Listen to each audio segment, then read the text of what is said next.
नमस्कार दोस्तों प्रधानमंत्री नरेंद्र मोदी कभी कभी कुछ ऐसा कर देते हैं कि उनकी जो भक्तों की जमात है, जो भक्त मंडली है, वो हैरान हो जाती है कि भाई मोदी जी आपने ये क्या कर दिया।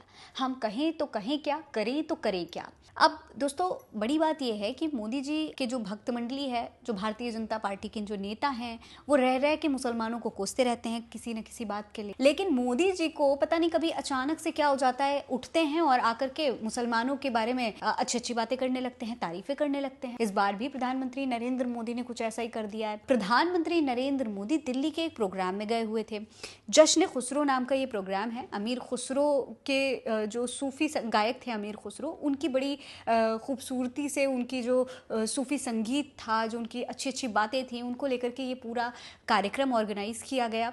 यहाँ पर भारत की जो संस्कृति होती है, जो मुस्लिम संस्कृति होती है, वो सब मिला करके बड़ी खूबसूरती से दिखाया जा रहा था। और इसमें खुद प्रधानमंत्री नरेंद्र मोदी पहुंचे। वहाँ पर मोदी जी जब पहुंचे तो बढ़ चढ़ कर तारीफ की, सूफी संगीत की तारीफ की और अमीर खुसरो की तारीफ की। बहुत तारीफों के पुल बांधे प्रधानमंत्री नरेंद्र मोदी ने। ऐसे में अब जो भक्त मंडली है वो हैरान हो गई है। समझ में नहीं आ रहा है कि भाई प्रधानमंत्री नरेंद्र मोदी अचानक से मुसलमानों की तारीफ क्यों करने लगते हैं।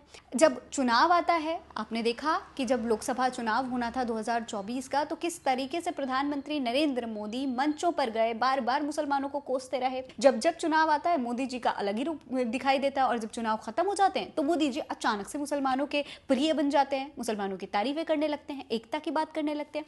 2024 के चुनाव में अगर आपको ना याद हो तो मैं बता दूं कि प्रधानमंत्री नरेंद्र मोदी खुद पर खड़े होकर के मुसलमानों को कोस रहे थे, कह रहे थे कि ये आपकी मंगलसूत्र चुरा लेंगे, आपकी भैंसें चुरा करके ले जाएंगे, और इस तरीके की बातें उन्होंने कही थी। घुसपैठिया तक बता दिया था मुसलमानों को। ये तमाम चीज़ें जो होती हैं जब जब चुनाव आता है तब तब देखने को मिलती है कि भाई मोदी जी इस तरीके की बातें करते हैं, मुसलमानों को कोसते हैं। आपने देखा किस तरीके की हिपोक्रेसी देखी होगी उस टाइम चुनाव के दौरान। मोदी जी पहले इंटरव्यू में आते हैं और कहते हैं कि भाई मैं अगर मुझे राजनीति में रहना है तो मैं कभी हिंदू मुसलमान नहीं कर सकता, लेकिन फिर उसी दिन दूसरी रैली में जाते हैं और वहां पर खड़े होकर मुसलमानों को घुसपैठिया कहने लगते हैं। इस तरीके की चीजें होती हैं चुनाव का जब समय हो। इस तरीके का कोई माहौल होता है, जब सूफी कार्यक्रम में जाना होता है तो अचानक से मोदी जी मुसलमानों की तारीफों के पुल बांधने लगते हैं, खुद वीडियो शेयर करते हैं और दिखाते हैं कि भैया देखिए हम सूफी संगीत के इस कार्यक्रम में गए थे, क्या खूबसूरती है, क्या एकता है भारत की, गंगा जमनी तहजीब की बातें होने लगती हैं। तो ये तमाम चीज़ें दोस्तों, ये तमाम चीज़ें दिखाती हैं कि किस तरीके की हिपोक्रेसी इस समय देश में चल रही है, किस तरीके से एक वोट बैंक को साधने के लिए अलग अलग षड्यंत्र अपनाए जा रहे हैं। सबसे पहले आप देखिए किस तरीके से प्रधानमंत्री नरेंद्र मोदी इस कार्यक्रम में पहुंच करके सूफी संगीत की तारीफ करते हुए दिखाई दे रहे हैं। सुनिए। आने खुसरो का ये सिलसिला अपने 25 साल भी पूरे कर रहा है। इन 25 वर्षों में इस आयोजन का लोगों के जहन में जगह बना लेना, ये अपने आप में इसकी सबसे बड़ी कामयाबी है। तो देखा आपने दोस्तों, अभी ये कोई बहुत दिनों पुरानी बात नहीं है। मैं आपको बताऊं कि जो उत्तर प्रदेश के सीएम हैं योगी आदित्यनाथ, वो उर्दू को कोस रहे थे। जी हाँ, भरी संसद में खड़े होकर बजट सत्र चल रहा था उत्तर प्रदेश विधानसभा का, और उस दौरान खड़े होकर किस तरीके से उर्दू को जो है उन्होंने कोसा था। अगर आपको ना याद हो तो ये बाइट आप सुनिए, देखिए किस तरीके से मुसलमानों को कटमुल्ला शब्द कह करके संसद के अंदर खड़े होकर कटमुल्ला शब्द का इस्तेमाल मुसलमानों के लिए किया जा रहा है और कोसा जा रहा है। सुनिए।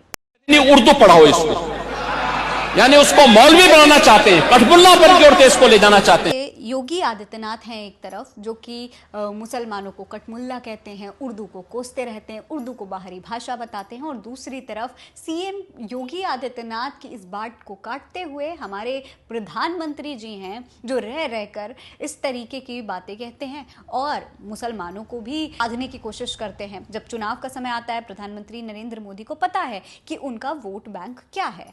ये इसकी बहुत बड़ी वजह है दोस्तों। आपको इस पूरी हिपोक्रेसी को समझना पड़ेगा। प्रधानमंत्री नरेंद्र मोदी अगर इस तरीके से मुसलमानों की तारीफ कर रहे हैं तो ऐसा नहीं है कि बस ऐसे ही उठे, आज उनका मन किया और उन्होंने तारीफ कर दी। नहीं, इसके पीछे भी उनकी एक बहुत बड़ी सोची समझी साजिश होती है। साजिश ये कि भाई जब चुनाव है तो भारतीय जनता पार्टी के तमाम नेताओं को पता है कि हमारा वोट बैंक क्या है। हम तो कट्टर हिंदू हैं, हमें तो हिंदू राष्ट्र पर वोट चाहिए, और इसीलिए बिल्कुल भर भर के मुसलमानों को चाहे जैसे हो आप कोस दो, मुसलमानों के वोट से तो फर्क पड़ता ही नहीं है, क्योंकि प्रधानमंत्री नरेंद्र मोदी को पता है कि उन्हें सिर्फ कट्टर हिंदू वोट ही चाहिए और चाहे कुछ भी हो जाए मुसलमानों के वोट से उन्हें कोई फर्क नहीं पड़ता। यही बात योगी आदित्यनाथ भी जानते हैं, लेकिन देश का प्रधानमंत्री होते हुए जब वो चुनाव जीत जाते हैं उन्हें पता है कि अगर वो हिंदू मुस्लिम करेंगे, हिंदुओं को सिर्फ हिंदुओं की ही बात करेंगे, मुसलमानों की बात नहीं करेंगे, तो उनका जो सबका राष्ट्र सबका विकास वाला जो